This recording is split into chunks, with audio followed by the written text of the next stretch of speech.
Evening everyone, this is Matt Rhodes and I'm joined by the Matlock Town manager Paul Phillips. Philo, 1-0 defeat today to Buxton at the Tarmac Silverlands in the first pre-season friendly of the 2022-23 campaign. Just first of all, I know it's going to be a bit difficult to sort of learn too much from the first pre-season game, but what's your overall assessment of the team's performance? It's just minutes in the legs, do you know what I mean? We're a week or so behind Buxton with their start date being a bit earlier than ours. Give a lot of lads opportunities latter end of the game. I thought we just looked like our first game, things that obviously will come natural didn't come natural in the first 20-30 minutes. We had a few good chances, bit of a sloppy goal, but I thought, listen, it's a good workout. Lads have got 50-60 minutes under the belt for the first game, and it's just a matter of building these legs up and building the momentum up, obviously familiarising people with each other, and so just, listen, it's probably a bit early, Matthew, that we're playing. Obviously, we had the game tomorrow with North, which already penciled in, and we tried to fit this in because of obviously being a local derby with Buxton. So it was one that probably come a little bit too early. We've only done 2 sessions, but I think there was positive to take out of it. Cal Chippendale had an effort, probably should have scored really early on after about 7 minutes or so. If he had put that in, do you think that really could have changed the dynamic of the game? Yeah, I think we had probably 2 or 3 really good chances, but obviously not put them in. I thought it was deja vu going back to last year, but no, listen, that's what it's about. Obviously Chippy's only done 1 session really because he's been away on holiday, and that's what you find now. We've got to find people out, give people opportunities to impress, obviously get the same scenario tomorrow, and then obviously we'll give it a week or so. We need to start getting the numbers down and making sure that we're playing with the right people, building the minutes up and getting up to 90 minutes.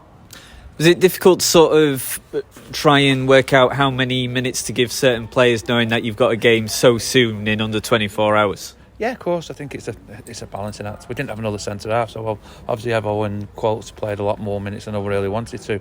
Obviously Aaron Fleming and Jamie Sharman, Aaron's still injured. He'll probably be for a couple of weeks, and Sharmo's got COVID, so it sort of narrowed us down what we could do. Obviously we had to change the shape a little bit to suit ourselves. We couldn't play 3 at the back, but again, then you find different things out so early in obviously pre-season. Gives you a chance to look at other formations, other people in different positions. Thought Luke Daly come on, did really well second half. A couple of others come on, did well. Jez, Reece Webb-Foster getting back after probably not playing for 12-13 weeks. So listen, it's about getting the momentum, about getting on the bike again and getting to ride the bike again, and making sure that you can get a full sprint by the time it gets to August the 13th. Out of all the new signings that played, 'cause obviously there were a few, I thought Ferguson did well at right back. I thought he was very lively. What did you make of his performance?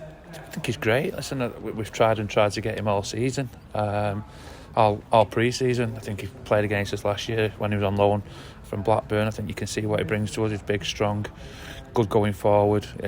He hurt his back a little bit, so we didn't want to take any chances with him, so we took him off. So he probably won't be all right for tomorrow, but we'll see where we are Tuesday.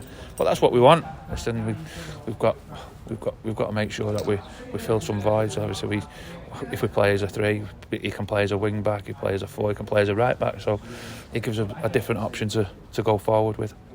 Yeah, and just looking ahead to the next game then, which is under 24 hours time. We're going straight there, aren't we? We'll go there now. We're having a lock-in at Whitton's ground. We'll use this as a match preview already. Northwich Victoria away from home.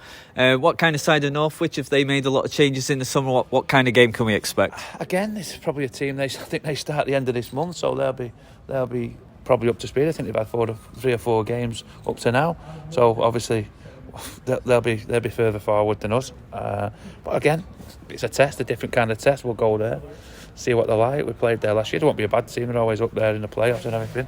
You're right. They're always up there in the playoffs and pushing to get out of the league. So listen, it's a test, and it's pre-season. I don't think we got beat last pre-season, so there'll be probably a few comments saying, only played 1 game, we've lost 1 game. But it's a learning point. Realistically, we didn't really want to play games this early on, but I'm glad we did, because it finds out who you want to take forward in some ways and who you got to leave by the wayside. Okay, well, commiserations on the defeat, but obviously a very quick opportunity to bounce back. So thanks for your time, Philip. Thank you. Cheers, Paul. Cheers, mate.